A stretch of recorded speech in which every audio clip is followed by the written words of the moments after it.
आज का हमारा टॉपिक है ईसीजी मतलब कि इलेक्ट्रोकार्डियोग्राफ। आपने टेलीविज़न शोज़ में बहुत सी बार हॉस्पिटल का सीन देखा होगा जिसमें एक पेशेंट को एक मशीन लगाई गई है और उसे मॉनिटर किया जा रहा है।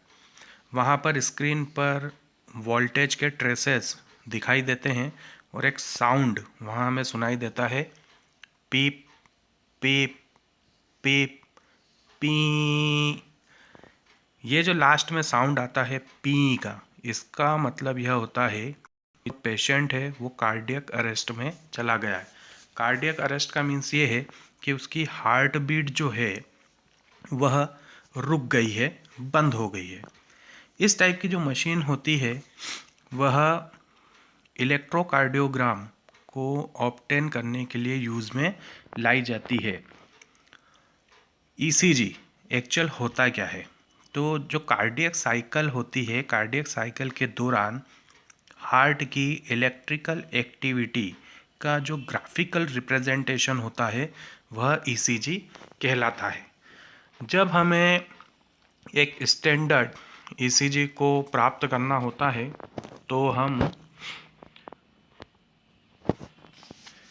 तो हम पेशेंट को एक मशीन से कनेक्ट करते हैं जिसमें कि 3 इलेक्ट्रिकल लीड्स होती हैं। ये 3 इलेक्ट्रिकल लीड्स, इनमें से प्रत्येक उसकी कलाई पर और एक जो है उसकी लेफ़्ट एंकल पर अटैच कर दी जाती है और उसकी हार्ट की एक्टिविटी को वहाँ पर कंटिन्यूसली मतलब कि लगातार मॉनिटर किया जाता है। अगर हमें हार्ट की और डिटेल इवोल्यूशन करना है, मतलब कि और उसकी विस्तृत जानकारी चाहिए कि किस तरीके से हार्ट यहाँ फंक्शन करता है, तो हम मल्टीपल लीड्स को उसके चेस्ट रीजन में अटैच करते हैं जिससे कि हमें यहाँ पर और अच्छी तरीके से उसकी सारी जानकारी प्राप्त हो जाती है। यहाँ पर हम केवल एक स्टैंडर्ड ईसीजी के बारे में बात कर रहे हैं। ईसीजी की जो प्रत्येक पिक होती है वह पी से टी लेटर के द्वारा पहचानी जाती है, जो कि हार्ट की स्पेसिफिक इलेक्ट्रिकल एक्टिविटी से रिलेटेड होती है। जो पी वेव होती है वह एट्रिया के इलेक्ट्रिकल एक्साइटेशन या डीपोलराइजेशन को रिप्रेजेंट करती है, जो कि दोनों एट्रिया के कॉन्ट्रैक्शन मतलब कि सिकुड़न को यहाँ बढ़ावा देता है। The QRS complex represent the depolarization of the ventricles। जो QRS यहाँ पर आपको दिखाई दे रहा है, QRS कॉम्प्लेक्स जो है यह वेंट्रिकल के डीपोलराइजेशन को रिप्रेजेंट करता है, जो कि वेंट्रिकल के कॉन्ट्रैक्शन मतलब कि वेंट्रिकल्स के सिकुड़न को शुरू करता है, उसे स्टार्ट करता है। कॉन्ट्रैक्शन क्यू के तुरंत बाद स्टार्ट हो जाता है और यह सिस्टोल की शुरुआत को यहाँ पर चिन्हित करता है। अब जो यहाँ दिखाई दे रही है आपको टी वेव, यह टी वेव जो है वेंट्रिकल्स का एक्साइटेड स्टेट से नॉर्मल स्टेट में वापसी को यहाँ पर रिप्रेजेंट करती है। जब वेंट्रिकल एक्साइटेड स्टेट से नॉर्मल स्टेट में यहाँ पर रिटर्न आते हैं तो वहाँ पर ये टी वेव हमें दिखाई देती है, मतलब कि उसका रीपोलराइजेशन हो रहा है। The end of the T wave marks the end of systole. T wave का अंत यहाँ पर सिस्टोल के अंत को चिन्हित करता है।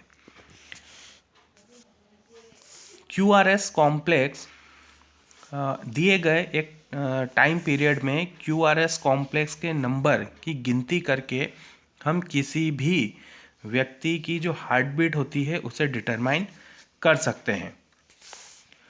विभिन्न व्यक्तियों से प्राप्त ECGs का दिए गए लीड कॉन्फ़िगरेशन के लिए सेम शेप होता है। अगर इस शेप में कोई भी डेविएशन मतलब कोई भी विचलन हमें दिखाई देता है तो इसका मतलब है कि वहाँ पर कोई एबनॉर्मेलिटी की संभावना है या फिर किसी बीमारी की वहाँ पर संभावना हमें दिखाई देती है। इसलिए जो क्लिनिकल डायग्नोसिस होते हैं उसमें ईसीजी का एक महत्वपूर्ण रोल होता है। अब हम चलते हैं हमारे अगले टॉपिक की ओर, वो है डबल सर्कुलेशन, दोहरा परिसंचरण।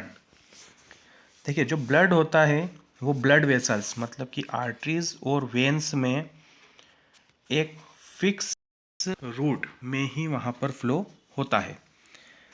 जो आर्टरीज होती हैं, जो वेन्स होती हैं, वो 3 लेयर्स की बनती है। इनकी जो इनर लाइनिंग होती है वो स्क्वेमस एंडोथेलियम मतलब कि ट्यूनिका इंटीमा।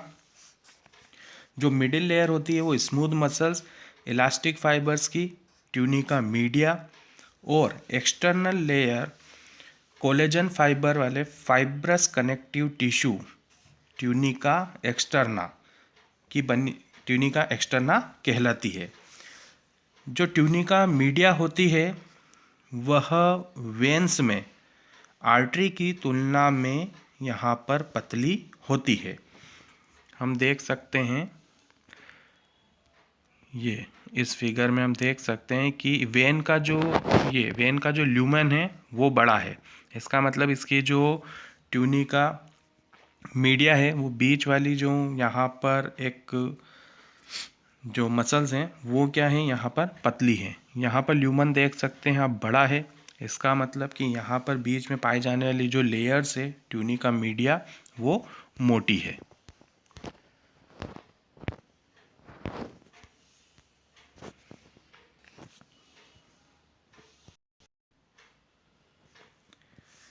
जैसा कि पहले बताया जा चुका है कि राइट वेंट्रिकल जो है वो ब्लड को पल्मोनरी आर्टरी में पंप करते हैं, जबकि जो लेफ्ट वेंट्रिकल होते हैं वह ब्लड को ओर्टा में पंप करते हैं। जो डीऑक्सीजनेटेड ब्लड होता है जो कि पल्मोनरी आर्टरी में पंप किया जाता है वह लंग्स से गुजरता है, फेफड़ों से गुजरता है, और वहाँ से ऑक्सीजनेटेड होकर यह ब्लड पल्मोनरी वेन्स से लेफ्ट एट्रियम में पहुँचता है। यह पाथवे पल्मोनरी सर्कुलेशन होता है। अब जो ऑक्सीजनेटेड ब्लड होता है जो कि ऑर्टा में एंटर होता है वह आर्टरीज, आर्ट्रियोल्स और कैपिलरीज के नेटवर्क से गुजरता हुआ टिश्यू में जाता है, जहाँ पर डीऑक्सीजनेटेड ब्लड वेन्यूल्स, वेन्स और वेना केवा के द्वारा कलेक्ट करके राइट एट्रियम में वहाँ पर फिल कर दिया जाता है। यह सिस्टेमिक सर्कुलेशन होता है। जो सिस्टेमिक सर्कुलेशन होता है वह न्यूट्रिएंट्स, ऑक्सीजन और अदर एसेंशियल सब्सटेंसेस को टिश्यू को प्रोवाइड करता है, मतलब टिश्यू को देता है, और वहाँ से कार्बन डाइऑक्साइड और अदर हार्मफुल सब्सटेंसेस को दूर लेकर जाता है और उन्हें शरीर से बाहर करता है। एक यूनिक वस्कुलर कनेक्शन लीवर और डाइजेस्टिव ट्रैक्ट के बीच में पाया जाता है जिसे हिपैटिक पोर्टल सिस्टम कहते हैं। यह हिपैटिक पोर्टल वेन्स जो होती हैं, इस सिस्टम में पाई जाने वाली हिपैटिक पोर्टल जो वेन है वह सिस्टेमिक सर्कुलेशन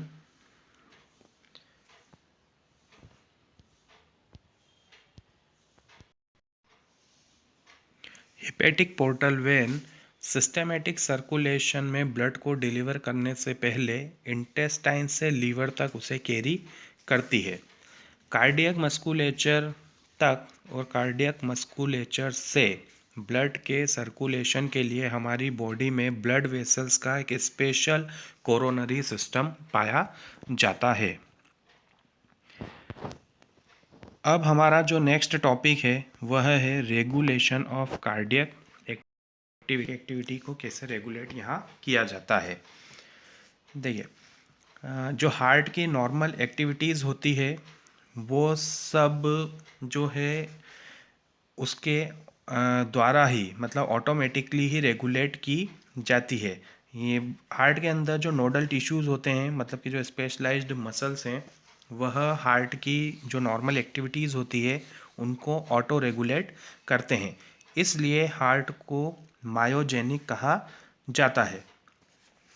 मेडुला ओब्लांगेटा में एक special neural centre autonomic nervous system के थ्रू कार्डियक फंक्शंस को मॉडरेट कर सकता है।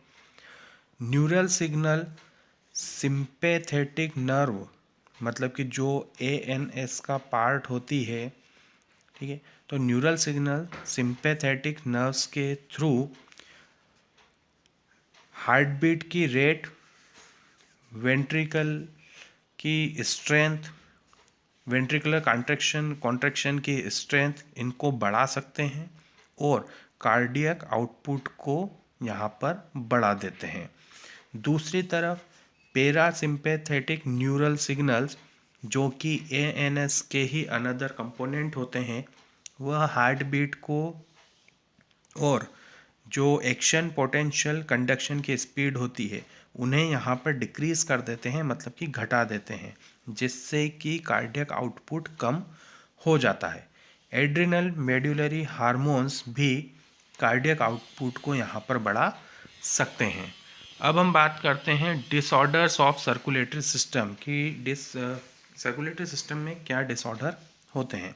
सबसे पहला आता है आपका high blood pressure, hyper tension. देखिए, जब ब्लड प्रेशर नॉर्मल रेंज मतलब 120/80 से हायर हो जाता है तो उसे हाइपर टेंशन कहा जाता है। इस मेज़रमेंट में 120 millimetre of mercury pressure systolic या पंपिंग प्रेशर होता है और 80 millimetres of mercury pressure diastolic या रेस्टिंग प्रेशर होता है।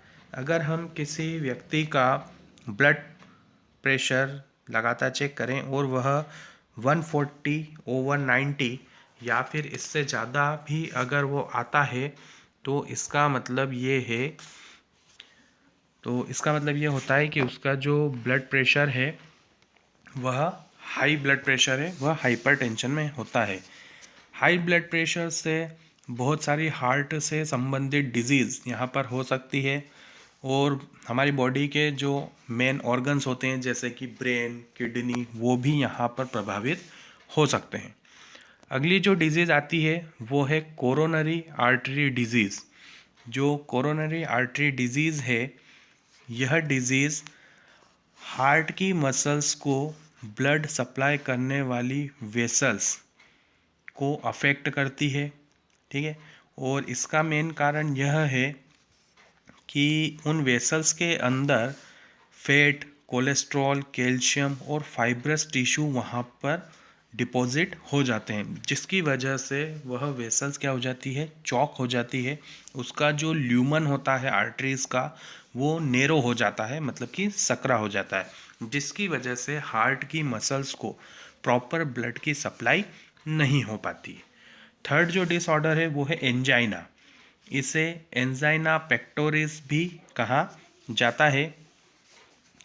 एक्चुअल इसके जो सिम्टम्स होते हैं वह कब शो होते हैं, जब हार्ट मसल्स को पर्याप्त मात्रा में ऑक्सीजन नहीं मिल पाती है तो चेस्ट में एकदम पेन स्टार्ट हो जाता है। ये इसका मेन सिम्टम मतलब मेन लक्षण होता है।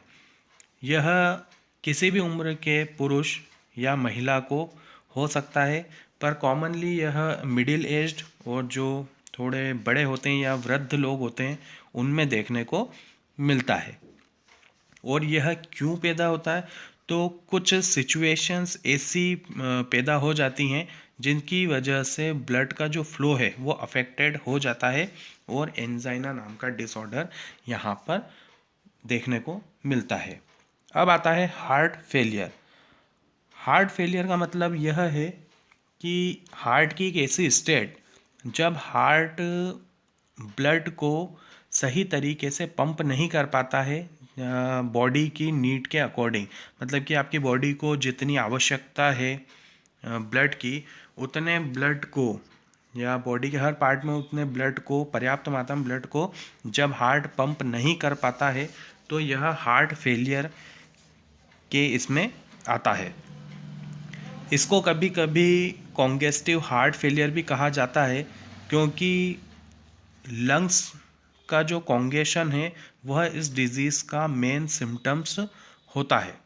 इस हार्ट फेलियर यह जो हार्ट फेलियर होता है यह कार्डियक अरेस्ट या फिर हार्ट अटैक के समान नहीं होता है।